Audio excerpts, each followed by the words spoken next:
A day after losing a second quarterback for the season, the team signed veteran quarterback Josh Johnson for the rest of the season. Johnson had been a part of the Broncos practice squad. In other QB news, the Carolina Panthers waived Baker Mayfield after acquiring the QB this year from the Browns. He will now enter the waiver wire. On the diamond, there's a ton of paper that has been passed around today in free agency. The Fighting Fields have agreed with all-star shortstop Trey Turner on a year less than a dozen, 11-year deal worth $300 million according to sources. And staying in the NL East, the Mets, who lost Jacob deGrom a few days ago, they've now replaced him with Justin Verlander, according to Jeff Passan of ESPN. The three-time Cy Young Award winner has agreed to a 2-year, $86 million deal to join the Mets. The deal also includes a vesting third-year option. The option for 2025 is for $35 million. Also in baseball, the New York Yankees have signed their GM Brian Cashman to a 4-year extension that will keep the GM with the team through the 2026 season. Those are your Sac Sports 1140 headlines. I'm Jay Johnson. It's 3 p.m., which means it's time for the fellas, Nick and Ramie. It's the Cattles and Ramie Show coming your way. That's next. It's the new spot for local sports talk in the afternoon. Cattles and Ramie. I describe him as the best, obviously. It's Cattles. He throws it out there, speaks his mind. That's cool. It's Ramie. He's supposed to make people laugh. He's just an expert at it. Cattles and Ramie. Sactown Sports 1140. Yeah. Good Monday to all of you. Thanks for joining us as always. It is much appreciated. He's Ramie. I'm Nick. How'd the weekend go? Pretty good. Almost had my first mic check to start the show. Pretty good. Right out the gates. Pretty good. I had kind of a quiet weekend. Christmas tree shopping yesterday. Got that out of the way. You're a natural Christmas tree guy, right? Oh, yeah. That's a lot. Yeah. That's a lot, dude. That's a lot. It's a lot. I agree. I used to want to do that, but I mean, nah. Artificial is just as good. I will say this year we went smaller. We went like 6 to 7 feet. A little bit more manageable. That's smaller? Yeah. Look, I'm not like, Christmas vacation. I'm not cutting down trees in the middle of like the forest, but I usually like a sizable tree. But this year I'm like, let's just go. Let's go a little bit more simple. I have an 8-foot tree. It's artificial though. Oh, all right. It's a fake tree. Yeah. When I lived in a loft style apartment. It had like 20-foot ceilings, and I was like, I'm gonna get the biggest Christmas tree. Rockefeller tree. I was gonna seriously get like a 15, 18-foot tree, and then I was like, not dummy. a play thing. I was like, dummy, you're renting. You're gonna move somewhere with normal ceilings someday. What are you gonna do with this monstrosity when that happens? Yeah, and then you realize. So I settled on the 8. It's too much. Yeah. Anyway, so let's start with the Niners. We'll get to the Kings and the big weekend that the Kings had, 2-0. Fantastic basketball against the Clippers. Not as fantastic yesterday against the Bulls, but still got the job done. But we have to start with the biggest story of the weekend, and that, unfortunately, is Jimmy G. He's done for the year. He was carted off the field yesterday, broken foot. Here was Run CMC in the postgame. It's brutal. I think, I haven't been around a long time here. But I can't say enough good things about him. I've been in that position before where, you're playing and you're excited and it all has to end in a year and it really sucks and it hurts. And, but I can't say enough good things about him from a leadership standpoint. From the way that he operates, his attitude on a daily basis.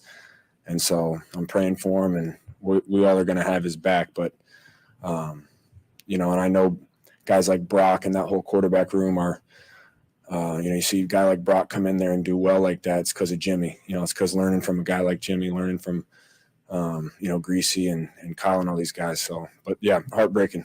I mean, you can feel it. You can feel how palpable it was in that locker room in the post game when these guys found out that Jimmy was done for the season. Here's George Kittle. Oh, we learned it at halftime. He told us, saw him in the training room. Absolutely brutal. Football is a very unforgiving sport. No matter how much hard work and time you put into it, it just kind of bites you sometimes. And it's just it's brutal for us. It's brutal for him. Losing 2 starting quarterbacks in one season, it sucks.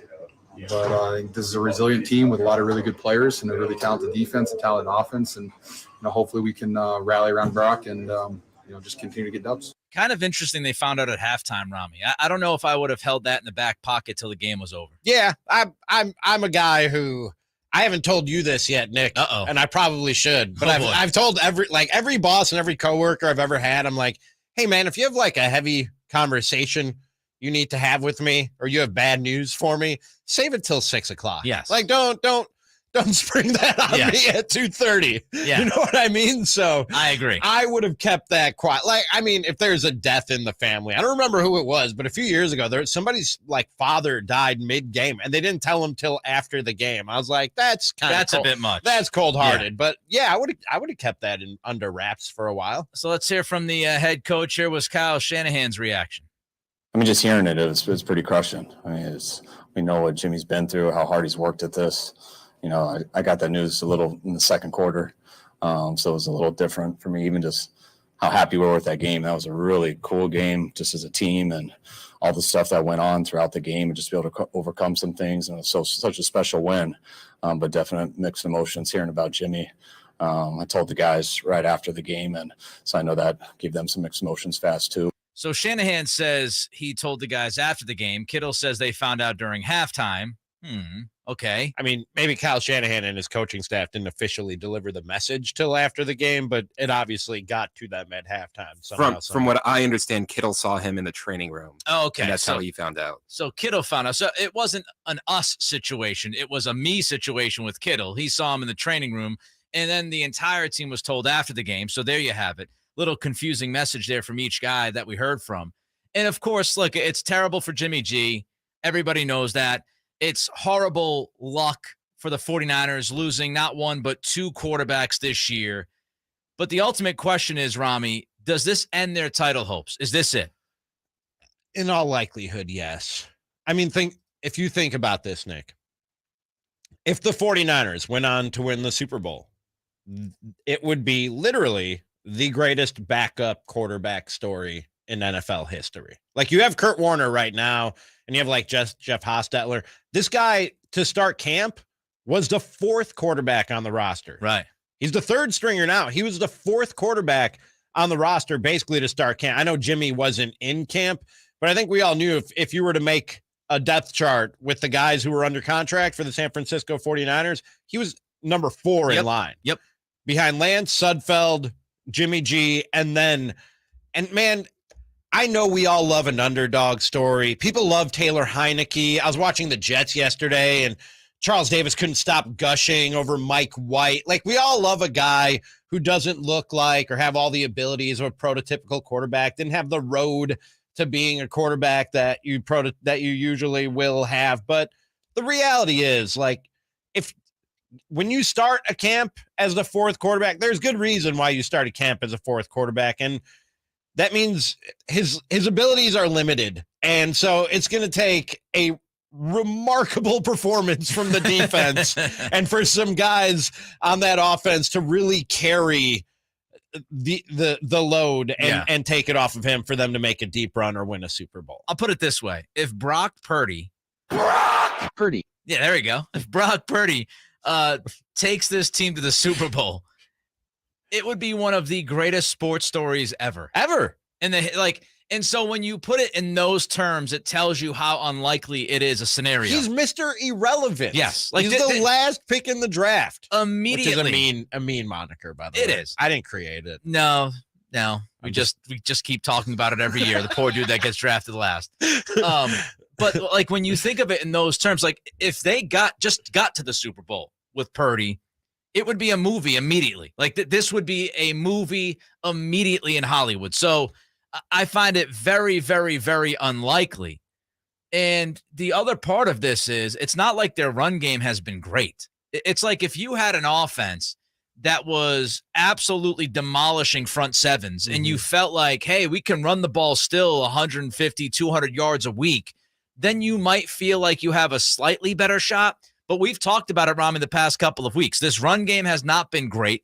The red zone offense has not been very good. So when you just look at this offense with Jimmy G, we were talking about this offense being stagnant, not as explosive. Deebo Samuel's had a down year, all of those things. And now you throw into the mix your third string quarterback when you kick the season off. It makes it very, very difficult. And we also can't forget that the more Brock Purdy plays, the more film is out there of him, and defenses are going to adjust and figure this out quickly. Yeah, it doesn't take NFL defenses long. And this is somewhat of a cliche thing to say, but sometimes it's hard to play against the backup quarterback. You know what I mean? Because that's not the quarterback is so vital to a game plan and basically the engine that makes an offense go, that when you change who that is, it changes so much about how you're going to defend that offense as a unit on that day and what that offense is going to try to do, because they're going to work within the abilities and the limitations of whoever is under center. So on some level, and credit to Brock Purdy for being ready for the moment. You know what I mean? Because if you're not ready for that moment, well, you will fall flat on your face in the NFL, no doubt. regardless of how ready the opposing defense is for you or not. So he had to be ready for that moment, and he had to show up and perform. But on some level, he had, kind of the element of surprise to his advantage. And the more games that he plays, the less you're going to have that. You might look at it and say, well, you weren't asking a lot from the quarterback position to begin with. You know what I mean? You're asking Jimmy G to just be efficient, and maybe Brock Purdy can be that. And maybe he can, man. But I just think at some point, this offense is going to have to win you a game. Probably in the postseason, that's going to happen at least once. And I don't feel great about Brock Purdy led offense winning you a football game in the postseason. 916-339-1140 is the text line. The phone number is 1-800-920-1140. Don't forget, you can follow us on Twitter at Sactown1140. Want your thoughts on Brock Purdy taking over for Jimmy G? Is this it? Purdy. Does this end the title hopes of the 49ers with Jimmy G going down after Trey Lance went down earlier in the year? 916-339-1140 is that text line. Don't forget, you can call us as well, 1-800-920-1140. We'll continue. Get your reaction on Jimmy G's injury. Also in 90 seconds, a bittersweet Sunday for the Niners was nothing but sweet for the Kings.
It's the new spot for local sports talk in the afternoon. Cattles and Ramie.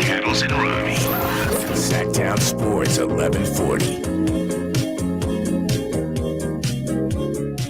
Isn't this the song in that commercial? That car commercial? It has been in a commercial. I love this song. I can't. I'm a fan. I can't stop thinking of it when I hear it in that commercial. They did a good job then. Stuck in my head. They did. Fantastic job. Don't forget. Car commercial. Yeah, it is. YouTube.com, Sactown Sports 1140. Don't forget to like the channel when you watch us. If you enjoy the content, again, like it. And you can also subscribe. I also want to remind you that all guests come to you from the Folsom Lake Honda hotline. Folsom Lake Honda, your one-stop Honda shop. We'll get to your reaction about Jimmy G's injury at 916-339-1140. But meanwhile, this weekend, nothing but good news for the Kings, Ramie. They beat the Bulls yesterday, 110-101 at Golden 1. They were 2-0 over the weekend. They now have a 3-game winning streak. They are 13-9 overall on the season. They are the 5th seed currently in the Western Conference. And here was Malik Monk to tell us about this basketball team yesterday. We legit, man. We legit. Because Mike going to push us so hard that we cannot be legit, man. So it's a lot of stuff that go into it, man. We're a young team, and a lot of guys that need to get to the playoffs, man. A lot of us haven't been there yet, and we all want the same goal. So, yeah, we there, man. We here. We legit. Monk's been legit. Your number one takeaway over the weekend, Ramie. He's right. He's right. I mean, and I my belief in that keeps on growing and becoming strengthened by things like we saw this weekend. Because Nick and I've brought up this point a number of times. This weekend was the perfect illustration of it. This team has a lot of different ways to, and a lot of different guys who can beat you. Yeah. That was and it's the first one I think that I can remember. Correct me if I'm wrong. It's the first win that we've seen like that. The one they got yesterday over the Bulls. That was just ugly. And some of that is not to the credit of the Kings. You know what I mean? There was sloppiness in yesterday. There were 35 combined turnovers and 68 three-pointers attempted.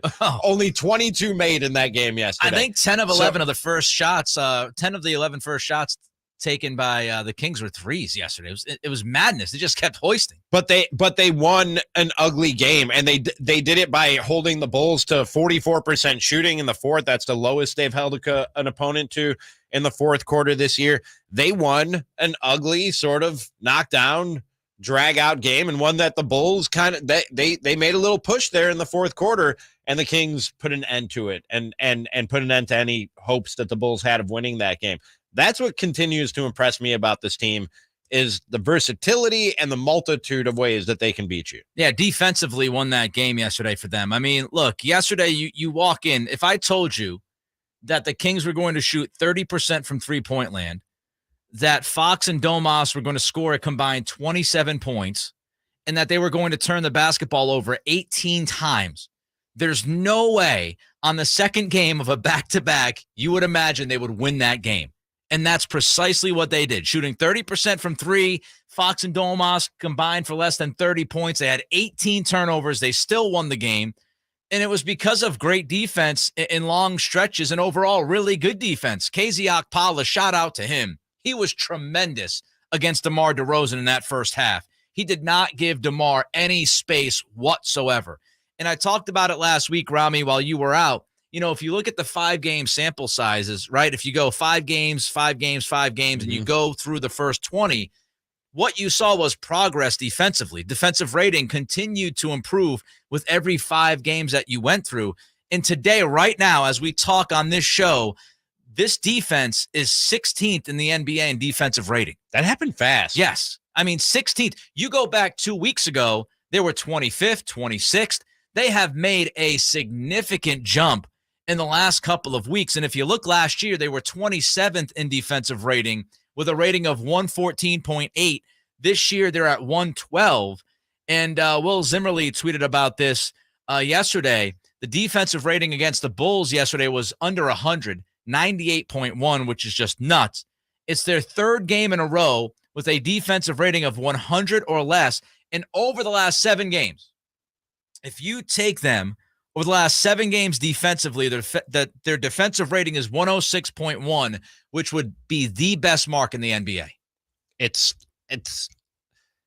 impressive what we're seeing. In the upper quartile of winners, we're in the top quartile of that upper quartile. That's what I was trying to say, but I couldn't get it out, because I'm not as smart as Jim Irsay. Of course. But it's impressive, man, what we're seeing from this team and the improvement that we're seeing defensively and how quickly it's happening.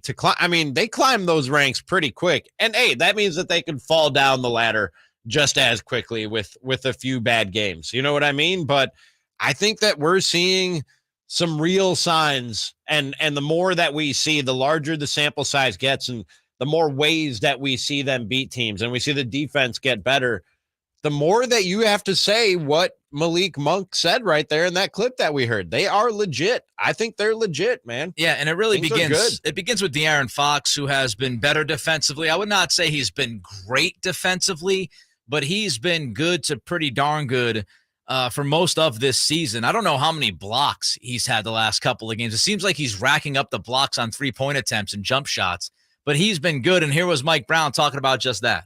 He in his position, he's got to set the tone for us, and he has.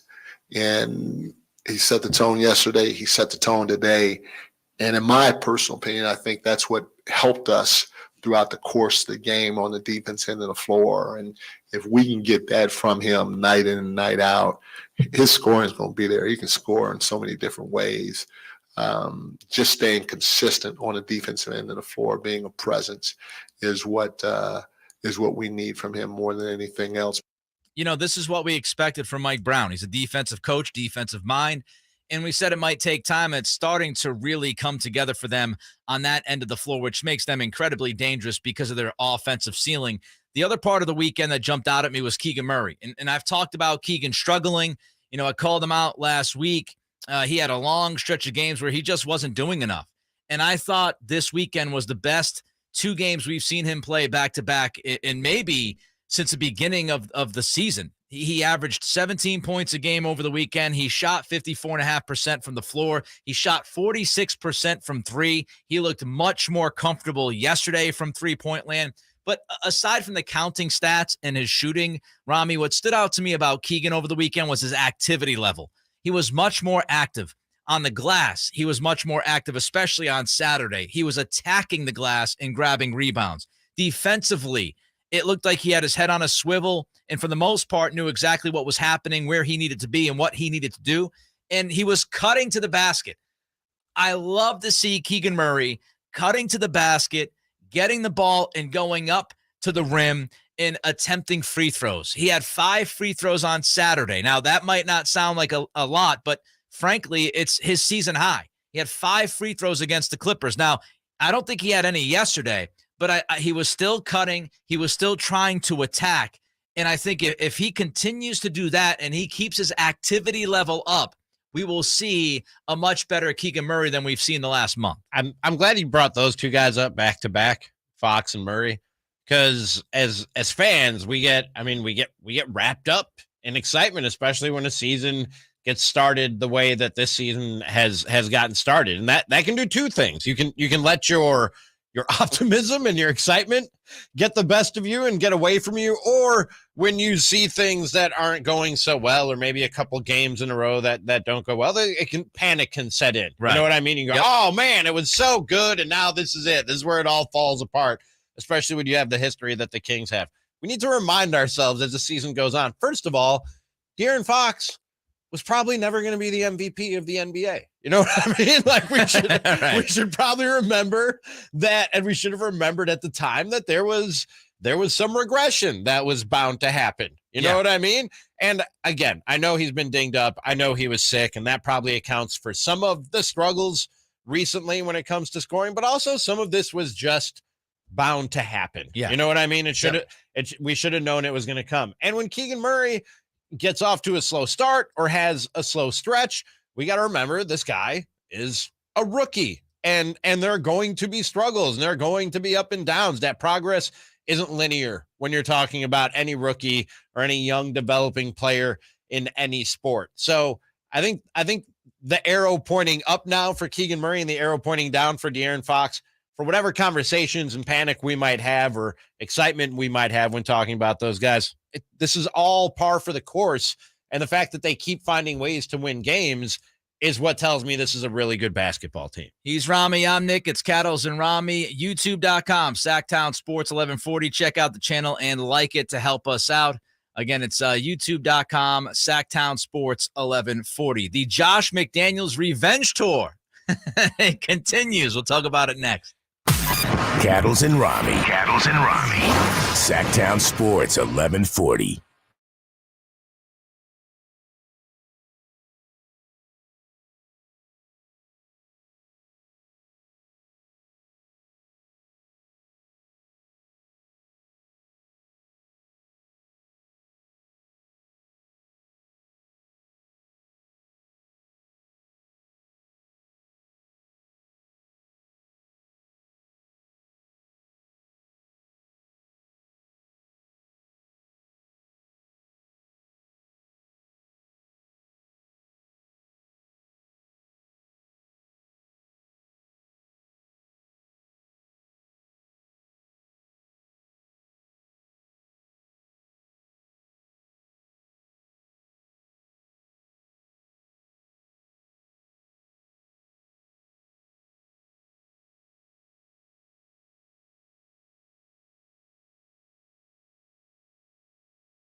We begin in the NFL and with the 49ers. A day after losing a second QB for the season due to injury, the team signed veteran quarterback Josh Johnson. Johnson had been a part of the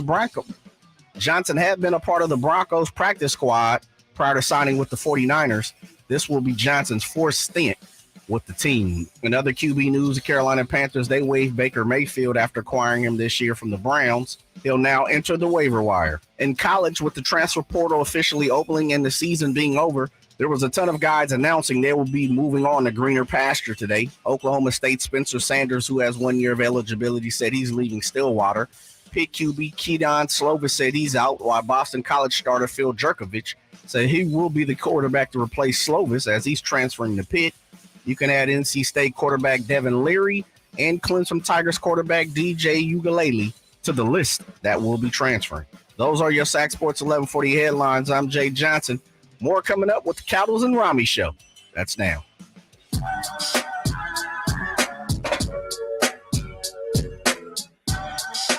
Sacramento has a new tag team in the afternoons. You're talking to the original tag team of ugly pukes here. It's Cattles. It's Ramie. Sactown Sports 1140. It's really a mean rejoin. What do you mean? Just want to point that out. What do you mean? Tag team of ugly pukes? I mean, are they wrong? Ugly pukes. Listen, I'm not telling you that, Yeah, ugly puke is I'm a Hollywood. It's a bit harsh. Yeah. Who wrote that? I don't know. J Mars or JJ. One of the J's did. I didn't.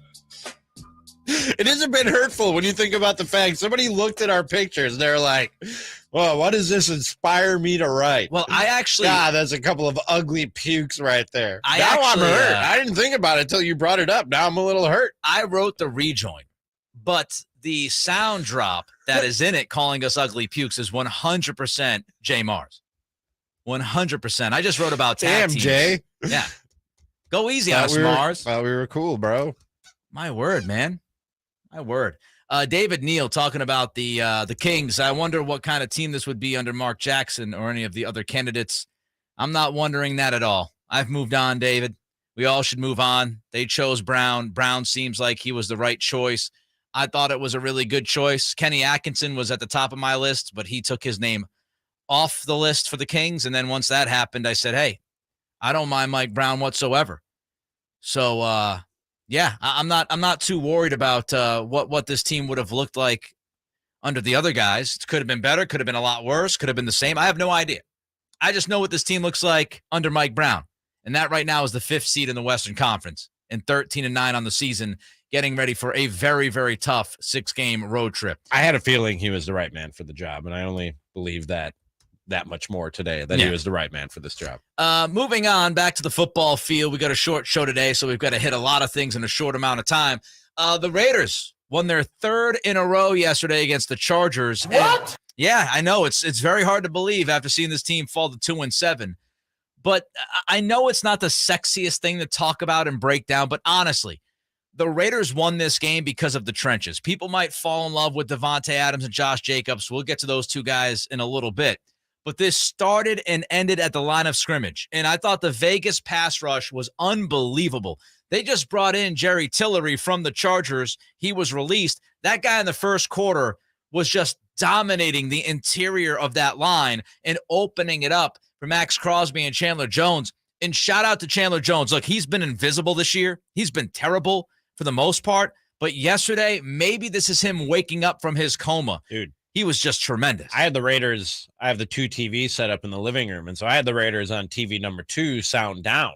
Yeah. So I was just experiencing that game through the glance overs. You know what I mean? I was watching the 49ers. I'd glance over, see what's going on with the Raiders.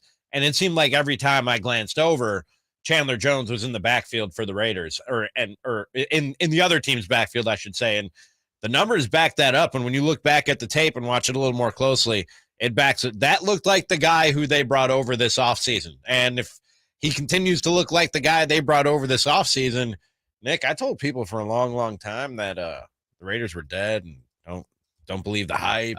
Don't let people fool you into thinking that this team is alive. You backing up?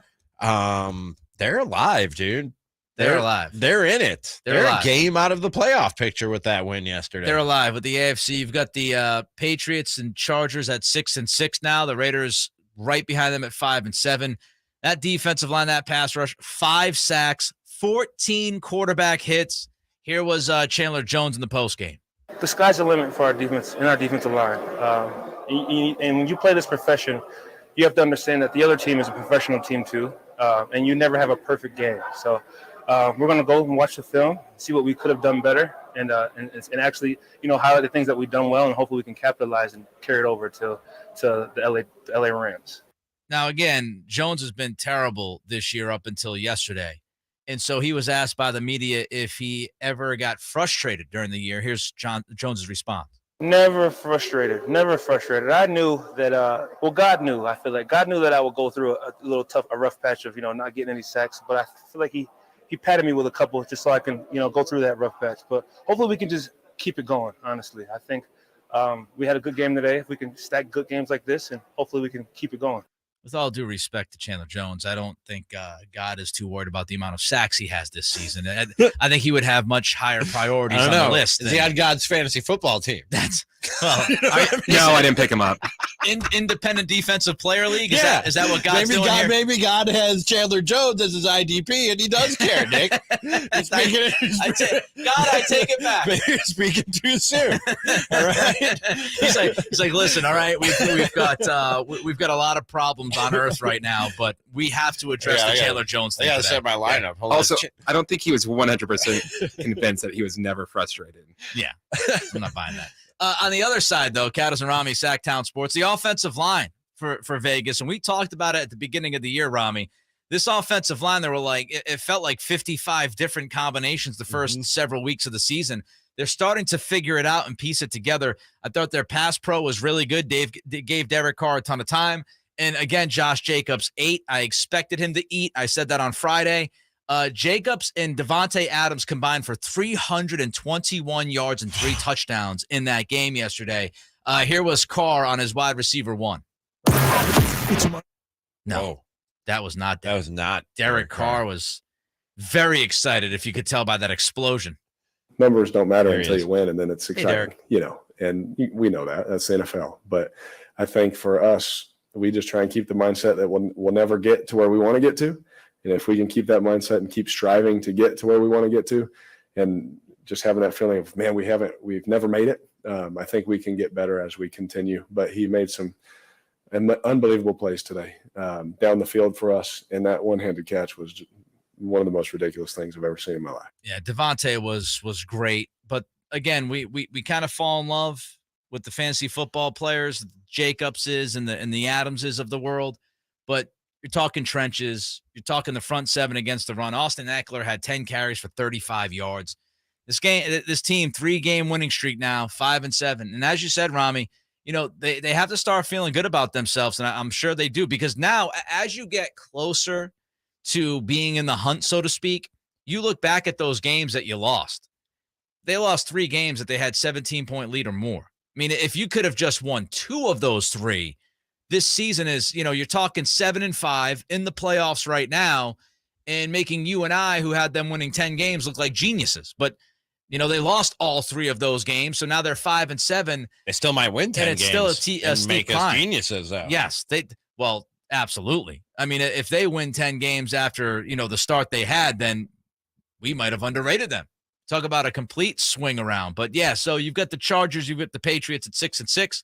And the Raiders now sitting there. And don't forget, Raiders play the Patriots in 2 weeks. So they play the Rams on Thursday night, and then they have a long week to prepare for the Patriots on Sunday night the following week. Just one quick question. Sure. And maybe something to ponder and discussion to have tomorrow. With Jimmy G going down and the Raiders doing what they've done the last 3 weeks and climbing back into the playoff picture. No. Yes. No. Who's in a better spot right now? The Raiders or I feel crazy even asking that, but the thought just popped into my head. I'd still pick the team that's set to win the division right now. Yeah. I thought you were going to say Derek Carr going to the Niners. Oh, that was my next question. How do you guys feel about Derek Carr going to the Niners? No. Okay. No. 916-339-1140 is the text line. Don't forget, you can follow us on Twitter at Nick C Radio, and at Ramie is tweeting RAMIE is tweeting. Monday overreactions are coming up. Cattles and Ramie. Sactown Sports 1140.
It's Monday, and we have an opinion on what happened. Are you ready to crown a champ yet? Has your favorite team thrown in the towel? It's Overreaction Monday.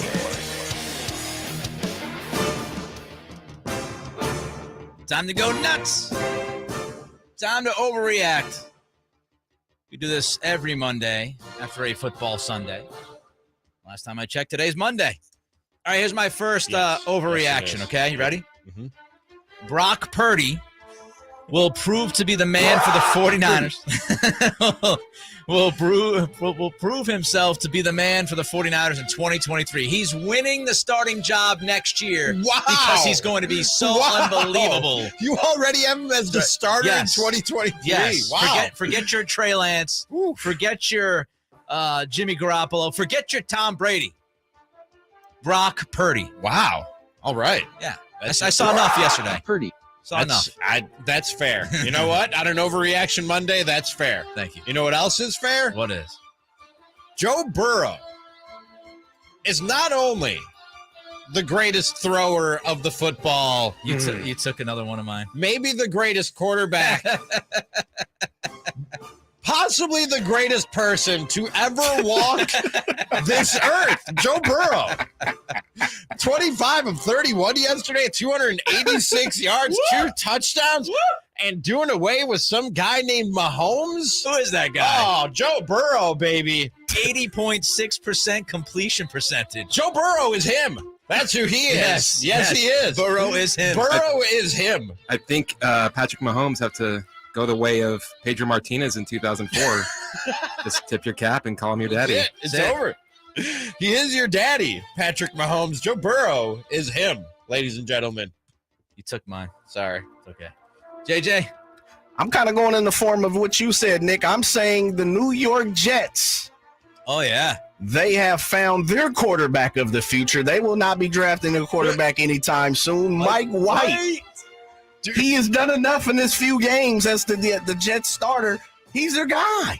It's over. They could not talk about Mike White enough. They're wearing T-shirts. Yeah, did you see that? All the guys have Mike White T-shirts. The whole Jets team was wearing T-shirts with Mike White's face on it. Yeah. Everybody chill out on Mike White, all right? He threw for 370 yards. You know Mike White? 2 picks. Nah, we're not counting that. Okay, all right. He also threw it almost 60 times, I believe, right? Leave that out, JJ. Do you know this man was cut by the Jets 4 times last year? Is that all? Only 4? By the Jets. He was cut 4 times by the Jets last year, man. 57 pass attempts yesterday. They could not get enough. Ramie, he was also signed 4 times, so. That is fair. That's fair. You know what? So you're telling I have hope with Josh Johnson? This is his 4th time with the Niners. You know what's amazing? By the way, you know what's amazing about the Vikings? They're 10-2 and their point differential is +10. Man. Yeah, I know. The last time a team did that was the Seahawks. I saw somebody tweet that earlier today. They win close games, man. They're good in the clutch. And that has not always been the case with Kirk Cousins. +10 at 10-2. He is good in the clutch. My man word. has been good in the clutch. To give you to give you an idea, right? The Vikings are +10 at 10-2. The Eagles are 11-1. Their plus-minus point differential is +112. Man, that's pretty amazing stuff. Pretty amazing stuff. What you got, Chris? If you've been paying attention to my picks the last 3 weeks, I said if the Raiders' season is going to continue, they have to win this game. You did. And the Raiders have been listening. They won all 3 of those games. They're going to the playoffs. That's the it. season is not over. They're going to going to the playoffs. They're going to the playoffs. Wow. All right. By the way, quick update. Niners defensive tackle Hassan Ridgeway, pec strain. Kyle Shanahan says he'll be out 6 to 8 weeks. Ooh, that's the season. That's more than a strain. That's not a strain. Telling you. Yet again, the injury bug bites. Right from Kyle Shanahan, 6 to 8 weeks. All right, my second overreaction. I don't know if people are going to consider this an overreaction, but I think you have to, given his history. Anthony Davis is going to be the MVP of the NBA this year. He had 55 points last night. I'm here to tell you he's going to stay 100% healthy the entire season. No, that's an overreaction. Yes. He's going to play fantastic basketball. Let's see, how many games has he played already? Let's see this. Let's see how many games he's got under his belt. He's played 20 games. Yeah. He's going to play 75 games this year and win the MVP. Wow. That's right. Wow, that's 75 games. It's a bold proclamation when we're talking about Anthony Davis. He's played 20 and 22. He's here this season. It is Overreaction Monday, though. We will allow it. All right. So there Anthony Davis, AD. Ready for this? I got the T-shirt. AD for MVP. Huh? It's super creative. I see what you did there. You used letters. Because letter. Okay, yeah, I get it. I see what you did there. I like it. All right. My overreaction today, man, football is a stupid sport. What kind of sport lets a game end in a tie or a draw, as some of us might say? A tie? We're letting games end in ties in the NFL? Commanders and Giants 20-20? Real sports don't end in ties. Neither one did anything to win the game. They shouldn't get a win for the game. I was waiting. I was waiting for Vlad to pop on. Yeah, that's for Soccer Boy. All right, JJ, what do you got? Yeah, I'm saying, I don't know if you guys caught this game at all. I don't think the Red Zone channel went to this game one time that I can really remember. The Ravens and the Broncos put up 19 together. Of course, no Lamar. 10-9, the Ravens won. The Ravens are 8-4. Of course, we know the Broncos are struggling. I have to do all that like some of these reporters do. I have to set the precedent before I hit the pitch. I say all that to say this. Both of these teams, for the rest of the season, will not score 24 or more points. It's over. Whoa. I thought about 21, but if Lamar comes back, he might be able to scrounge up 3 TDs. They won't score more than 24 points or more for the rest of the season. Russell Wilson in that offense is so bad. It's unwatchable. You realize Seattle right now is sitting in the 3rd spot of the draft because of that trade. Yes. That's amazing. They're going to get a top 3 pick in the draft. That's amazing. Good for them. It's crazy. No, it's not. Why would you say that, Brian? I mean, good for them. It's not good for anybody else, but it's good for them. He's really trying to get Vlad this segment. Going after soccer, praising Seattle Seahawks. He's just trying to get Vlad going. Oh, man. We got Vlad. Watson's done. He's finished. That's it. Wow. Oh, man. See you, Deshaun. That wasn't rust. He's just done. He looked absolutely terrible last week. Man. He did not look good. And you think they just spent all those picks, all that money for a guy who hasn't played in about 2 years, and you think that you got a chance to make the playoffs? No, they're done. I hope you're right. I really do. I hope you're right. Can we stop with the whole, he was booed yesterday? What are we doing? He's barely booed. I mean, well, it's not only that. He played – the game was in Houston. Yeah. If there's any place that's going to boo him, it's going to be Houston. So people were talking about it like it was a big news story. To me, it wasn't a big news story. All right, here's my last one. The U.S. men's national team will fail to get to the World Cup. That's impossible. 2026. They automatically get in. No, it's a new rule. Because I'm sick and tired of hearing people tell me how they're getting closer. Are they getting closer, Chris? No. Thank you. You know what I hate? Every time you got people going, listen, but they're closer. Every time the World Cup comes around and the U.S. team is inevitably eliminated, my timeline, and yesterday it was a mutual friend of ours, Nick, the guy who connected us initially, Phil Mackey, was guilty of this.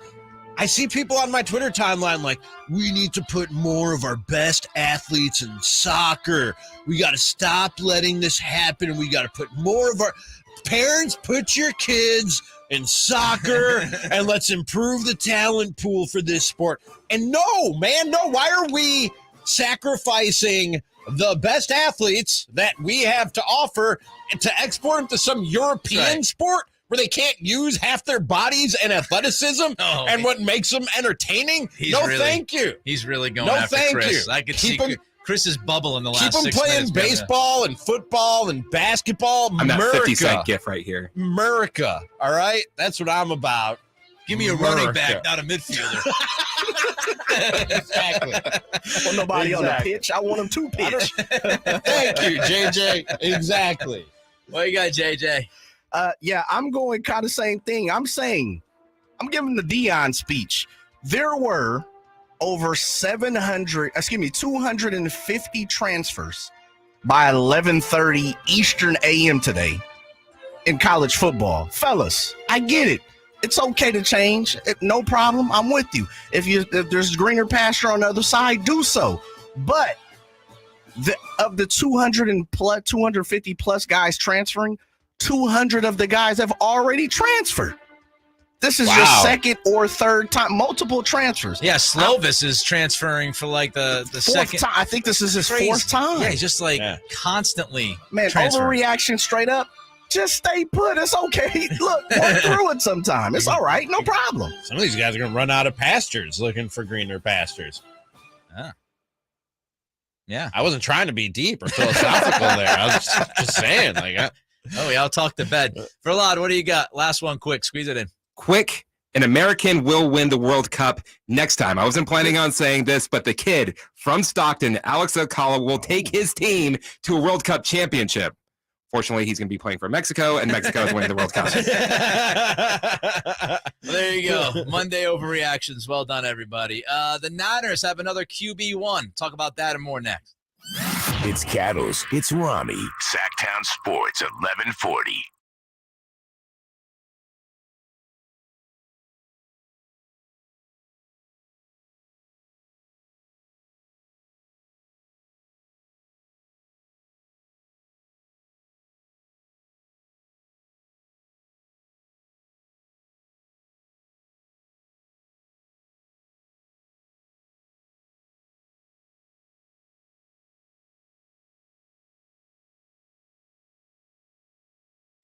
The new Fords have arrived at Folsom Lake Ford. I know you've been waiting for a new F-150 or maybe an Explorer or Expedition. Guess what? Folsom Lake Ford has them. Your truck headquarters for over 30 years right here in Sacramento is all stocked up with new Fords and used vehicles. Save with low interest financing on your favorite new models and zero down deals available on all new and used vehicles with approved credit. Get top dollar for your trade, making your monthly payment on your new Ford even lower. Folsom Lake Ford is the only dealership I recommend to my friends. A Triple Crown Award winner for sales, service, and finance. Highway 50 Folsom Exit, or browse fresh inventory online at folsomlakeford.com. It's updated almost daily. And if you can't find what you're looking for, give them a call. Tell them Doug Christie sent you. Folsom Lake Ford. You're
From the headlines to the sidelines, it's the 49ers, it's the Raiders, it's the Kings. It's Vocal on the Local.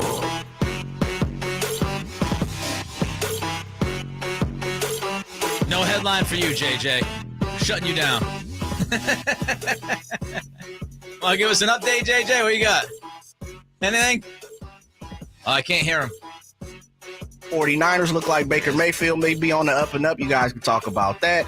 Anthony Richardson has declared for the NFL draft, leaving Florida, as has Jackson Smith and Jigba of Ohio State. And, of course, on the diamond, Trey Turner signed 11 years for $300 million to sign with the Phils. And Justin Verlander, three-time Cy Young Award winner, he signed with the Mets 2 years, $86 million. Those are your headlines. Cowles and Ramie, right now. Perfect. Well done. I want to add this. Nick Bosa, Kyle Shanahan just said, has hamstring irritation. What is that? Me and Chris were just talking about that. Well, they used the same word for CMC last week with knee irritation. I have both of those things right Do you? now. Yes. I had some knee irritation in the shower this morning. Yeah. Looks like you're trying to think of something to say, or you already have something you want to say. I can't. All right. Hamstring irritation. I'm dripping wet, buck naked.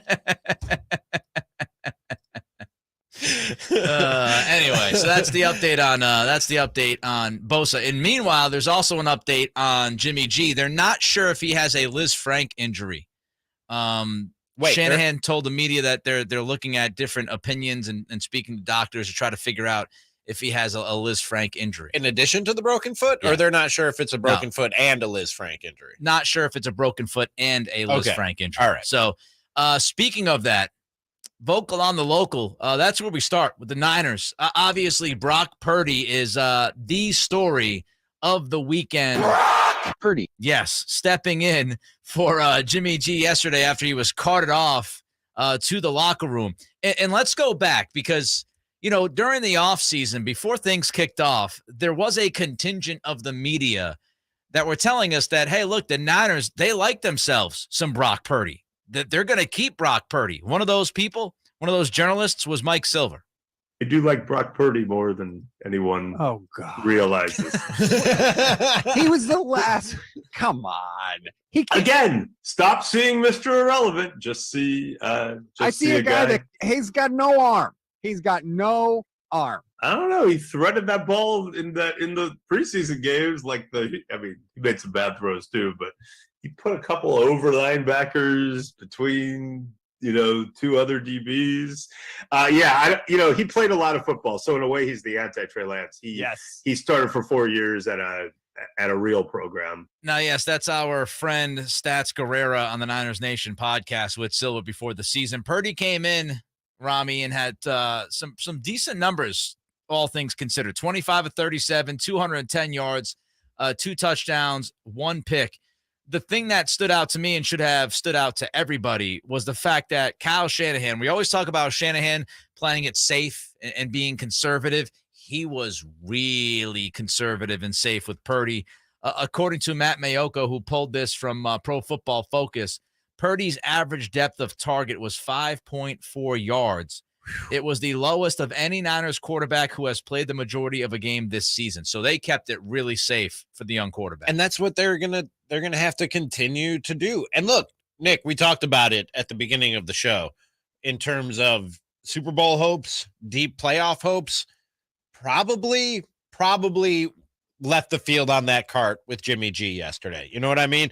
Just given Brock, I tend to react the same way that Stats did when people talk about, you know what I mean? Oh, come on. Are we seriously doing this? Because everybody loves a backup quarterback. You know what I mean? It's a natural underdog story. But that being said, if you can just get efficient out of Brock Purdy, I'm not talking playoffs. I'm not talking Super Bowl.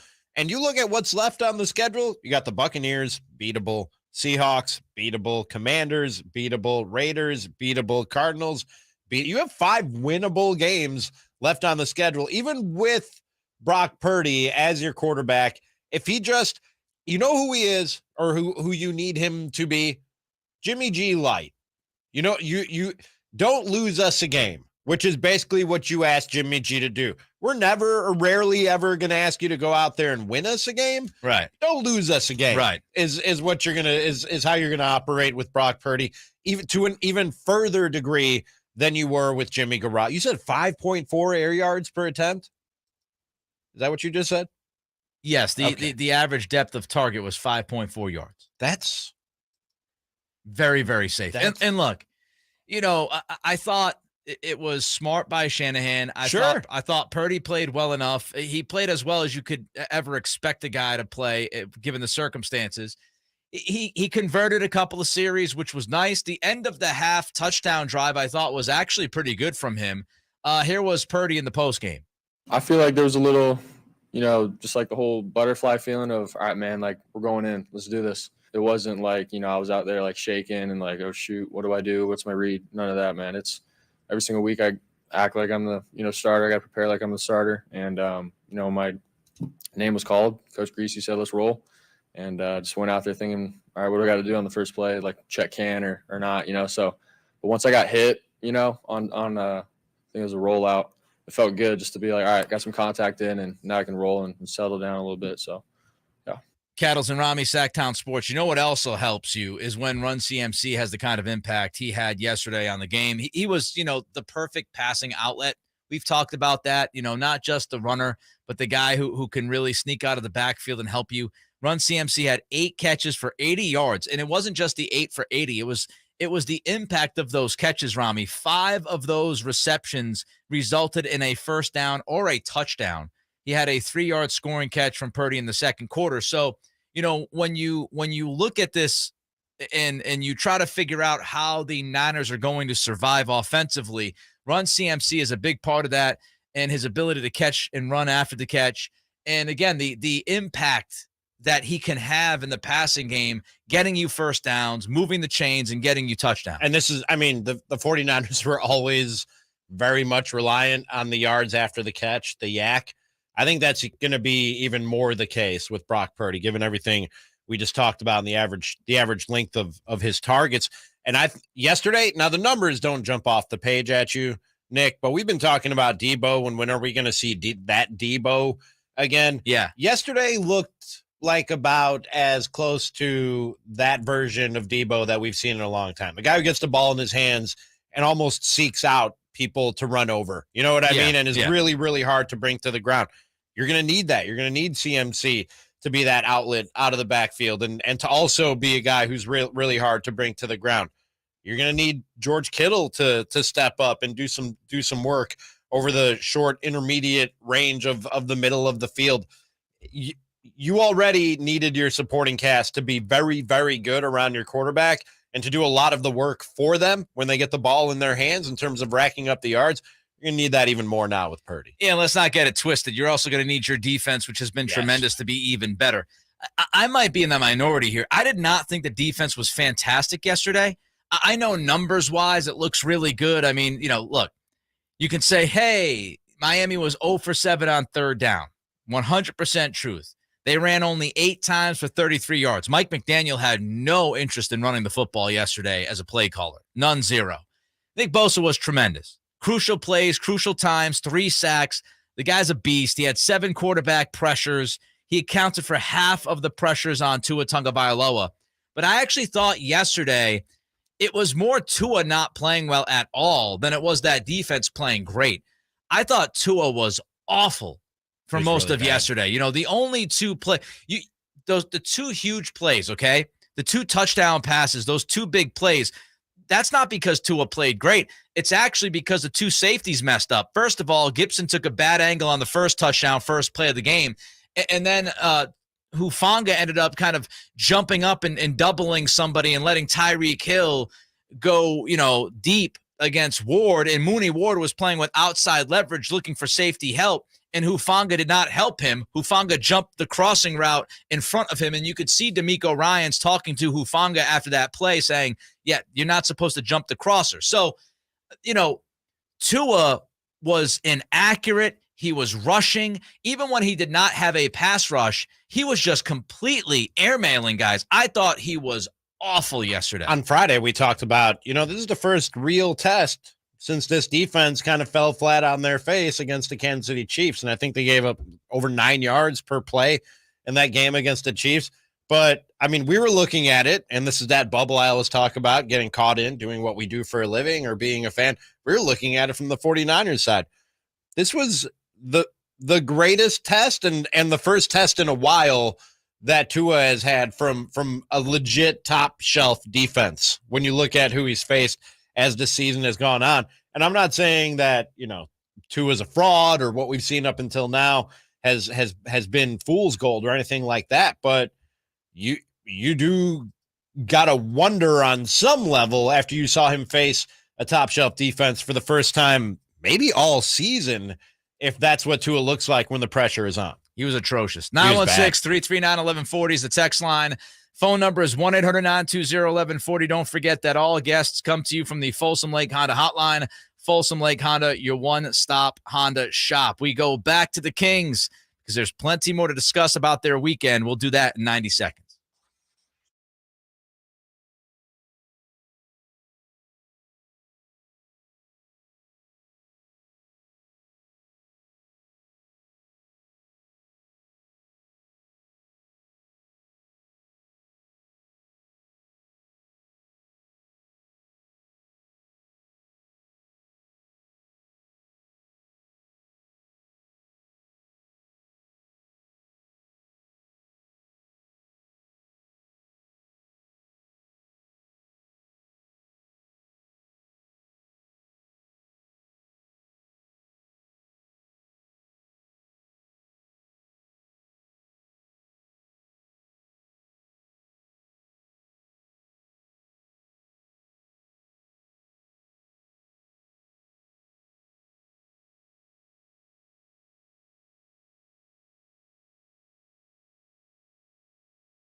Cattles and Ramie.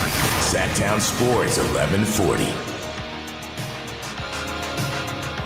All right, leading you up to Monday Night Football. We'll wrap things up talking Kings. 2-0 on the weekend, 3-game winning streak, 13-9 on the season. They are the 5th seed when you woke up this morning in the Western Conference. And if you didn't believe that this team is good, just listen to DeMar DeRozan in the postgame yesterday. A good team. You gotta give them credit. They're a good team. They've been playing extremely well this year, playing extremely fast. A lot of the young guys figuring out. You got a veteran all-star and Sabonis. You gotta give them credit at the same time. They're a great team in a great Western Conference where it's not easy to win every single night. So, you gotta give them credit on the same token. Yes, you do have to give them credit. We talked about the defense earlier in the show. We talked about Keegan earlier in the show. You can check out our thoughts on that at SactownSports.com podcast page. Also, you can always check us out on YouTube. Some leftovers, though, Ramie. I thought on Saturday, it's exactly what this team needed to do. We said on Friday we weren't sure if Paul George and Kawhi were going to play. Both guys sat out. Norm Powell sat out as well. But there you are, thinking, don't take this lightly.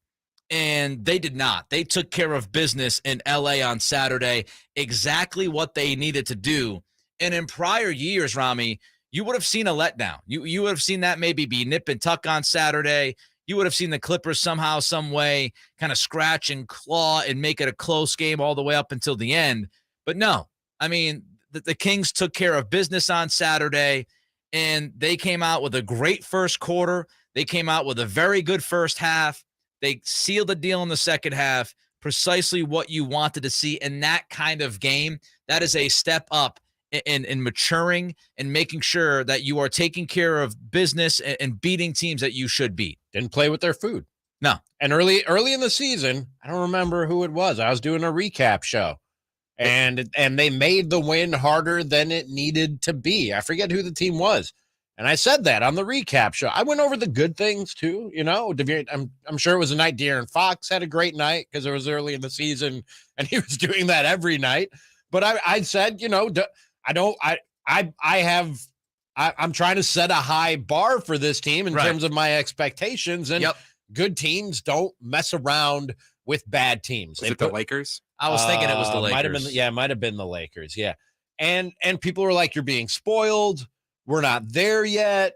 You just got here. You don't know the Kings. No, man, you don't play with we're Malik Monk say earlier in the show, we're legit. Yep. If you're legit and you're one of those, you're in the top half of the NBA, you don't mess around when you face one of the teams that's near the bottom of the NBA. And the Clippers without Kawhi and Paul George should have been an easy win, and they made it an easy win. And I think you give credit for that. I think you give kudos for that instead of just brushing it off as, well, they didn't have Kawhi. Well, they didn't have Paul George. Well, yeah, but how did they win? How did it look to you when you were watching it? And it looked the way it should when you're facing a good team facing a bad team. 100%. And when you're dealing with the kind of situation that the Kings are dealing with right now in the Western Conference, I mean, it's so tight that those kinds of games on Saturday, you can't fold. You can't lose a game like that. You can't make it more competitive. The best thing about Saturday was because they took care of business so quickly and dominated that game, they were able to, play guys less minutes, which was just gigantic in the first game of a back-to-back. That's such a huge thing. When you're playing in a back-to-back, you got to come back the next day and play. Not having to play your guys. Back-to-back matinees, too. Yeah, you don't have to play your guys 35, 40 minutes. I mean, when you look at that game on Saturday, Fox played 28. Sabonis played 26. Herter played 30. That was the most minutes of anybody in that game. And Keegan played 28. But don't forget, Mike Brown sent Keegan back in at the end of that game to try to get him into a rhythm, which I thought was a very smart thing for Coach Brown to do. But when you're looking at this Western Conference, and, from the 12th team, the Lakers are right now 12th, and they're only 5.5 games back of first place. They're the 12th seed. Mm-hmm. I mean, the Lakers are only, 3 games behind the Kings. That's the difference between 12 and 5. So when you're talking about just such a cluttered conference like the Western Conference right now, you can't afford to lose games like that on Saturday. That's what bites you. And that's when you go from, promising team to just another team that's not going to make it because you fail to recognize the moment. They did not do that on Saturday. Something else that we keep seeing, Ramie, from this team, Cattles and Ramie, Sactown Sports, the offensive balance is just tremendous. Yesterday against Chicago, again, it's the second game in less than a week. You had 7 guys in double figures against the Bulls. And once again, it was Malik Monk with a team-high 20 points. Man, that dude. He's been awesome. So, not just so good, so fun to watch. And the energy that you can tell is just contagious throughout that roster. And when he does something, the way that the bench blows up, I am loving Malik Monk. He's probably my favorite thing about the Sacramento Kings this year, man. He really, he's not, even though he's not the best player, usually you say this about the best player on the team, he's kind of the straw that stirs the drink for the Kings, man. And I feel like his confidence, his belief in this, his buy-in, we talked a lot about De'Aaron Fox buying in to what Mike Brown is trying to establish here. I think because his energy is so contagious, I think Malik Monk's buy-in has gone a long way here. Buy-in to what Mike Brown is trying to do from a basketball standpoint, and just buy-in of, hey guys, we're that good. Like forget what's happened before we got here. Forget who people say the Sacramento Kings are. We're this group of guys right now, and we're a good basketball team, and don't let anybody tell you different. And I think he's a huge driving force behind that. He's been big on the Kings haven't been to the playoffs in 16 years, and he's like, I wasn't part of that team. I don't care. Yeah, don't care. Erase it, right? If you're not part of it, who cares what happened before you got here? And we asked Coach Doug Christie last week, and DC said, I asked him about Monk's playmaking and if he was surprised, and he said that he and Leandro Barboza all the time when Monk makes a play, they're still shocked. He said, hell no, we didn't know who this guy was. We didn't know he had that much playmaking skill. And you see it on a nightly basis. He had a nice little dish last night again when he's driving in, just a little shovel pass inside the restricted area. His playmaking's been awesome. His scoring has been awesome. His swag, his confidence, his energy has been awesome. And again, you look at last night, yesterday's game, I mean, you've got Harrison Barnes, by the way, with 17. You've got Fox and Sabonis, I said this earlier, combining for only 27. Like, if you told me that Keegan's scoring 11 and Domas is scoring 11 and Fox is scoring 16 and they're shooting 30% from three, I'd say there's no chance that they win that game. But you've got Chimezi chipping in with 10. Davion Mitchell was 1 point away from 8 guys in double figures. Even KZ Okpala chipped in with 4 points. Like, you look up and down this roster, we talked about the talent, we talked about the depth, and it's coming through. The other thing I wanted to mention is that I thought Katie said it perfectly yesterday when I was watching the game. She said Fox is finally looking foxy out there today. And he was. And I thought that yesterday it was the first time since going back to really that road trip when they played Atlanta the second night of a back-to-back after Memphis, then played against Boston, then came back here for Phoenix. That was the beginning of the rough stretch for Fox when he did not look like himself. And I was saying it last week that he just could not get to that fifth gear. Then he told the media that he had a bug and that he's dealing with some soreness.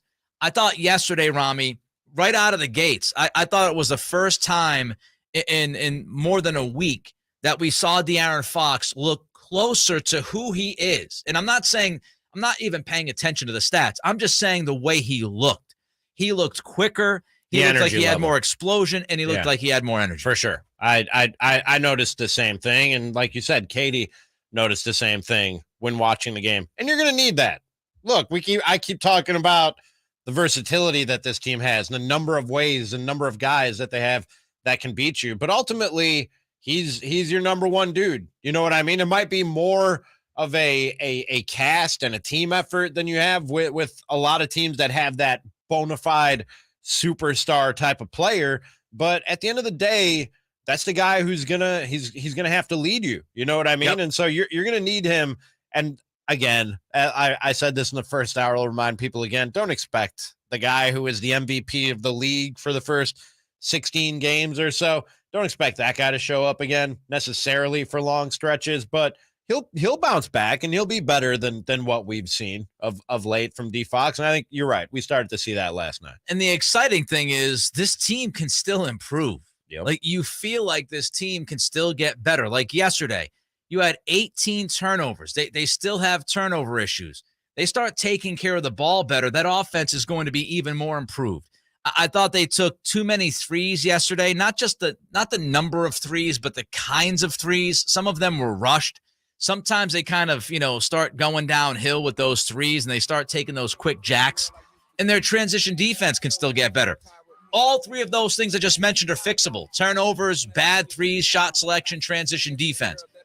They improve upon the things that they're still struggling with at times. This team could be even better. It's exciting. They're the 5th seed. They're playing some very good basketball. Thanks to Chris. Thanks to JJ. Great as always. Ramie, thank you. Thank you. We're back tomorrow for a full show, full 3-hour show tomorrow. Until then, it's Cattles and Ramie, Sactown Sports.